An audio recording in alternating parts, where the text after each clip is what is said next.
Azi am pentru voi o prăjitură de post delicioasă care se pregătește într-un mod foarte ușor și rapid. Nu avem nevoie nici de mixer și nici de cântar. O pot numi chiar și negresă de post pentru că are același aspect. Rămâneți până la final pentru a vedea rețeta pas cu pas. Începem cu ingredientele uscate. Am aici 2 pahare foarte bine îndesate cu făină, pe care am cernut-o înainte. Peste ea adăugăm 3 linguri cu vârf de cacao sau 30 de grame. Ca întotdeauna vă spun ingredientele măsurate atât cu lingura sau paharul, cât și cu cântarul.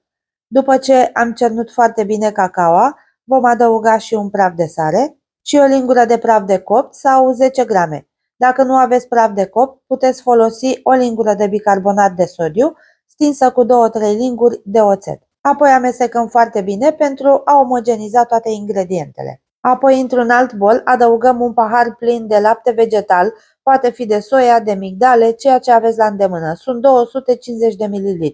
În caz că nu dispuneți de acest lapte vegetal, puteți folosi apă plată sau minerală.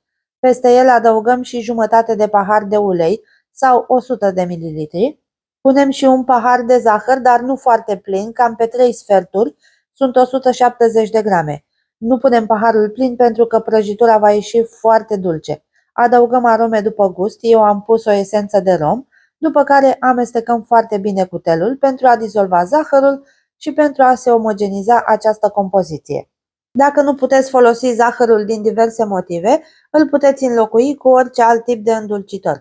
Eu în acest caz am folosit xilitolul. Punem și 5 linguri cu vârf de gem sau 200 de grame. Eu am folosit de căpșuni, fără zahăr, însă puteți să folosiți gemul pe care îl aveți la îndemână.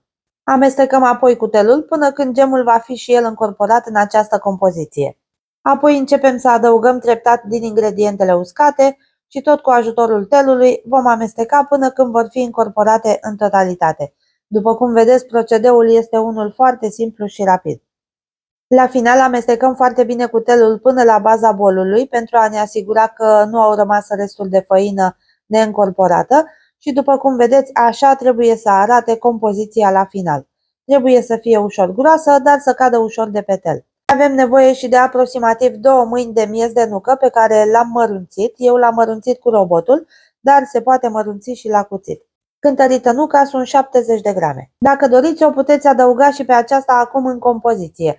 Eu am preferat să o folosesc la final, să o pun pe deasupra prăjiturii. Opțional, putem să adăugăm în compoziție și aproximativ 50 de grame de ciocolată sau câteva bucăți mărunțite la cuțit. Tapetăm și forma în care vom face prăjitura cu hârtie de copt. Eu am folosit una cu dimensiunile de 20 x 20 de centimetri.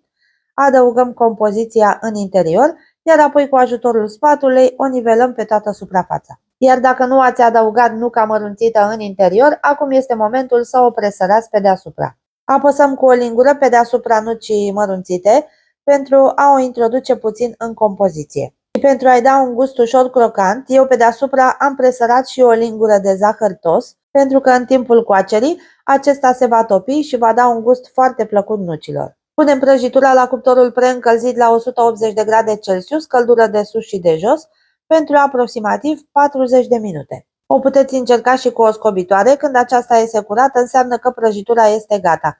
Depinzând de fiecare cuptor, poate întârzia mai mult sau mai puțin. Eu după 40 de minute am scos-o de la cuptor, am lăsat-o să se răcească în tavă timp de 10 minute, după care cu ajutorul hârtiei de copt am scos-o pe un grătar și am lăsat-o să se răcească complet. După ce s-a răcit, o putem felia după gust și o așezăm pe platoul unde o vom servi. Haideți să vă arăt o bucată mai îndeaproape să vedeți cum arată și la interior. Este foarte fragedă, pufoasă, se văd și bucățile de ciocolată și este ușor umedă datorită gemului. Încercați și voi rețeta pentru că cu siguranță vă va încânta. Și după cum ați văzut, este foarte ușoară și rapidă. Vă aștept să-mi spuneți în comentarii cum vi s-a părut, iar dacă v-a plăcut, nu uitați să-i dați un like și totodată să o distribuiți cu prietenii voștri. Eu vă mulțumesc pentru vizionare și ne vedem la videoclipul următor.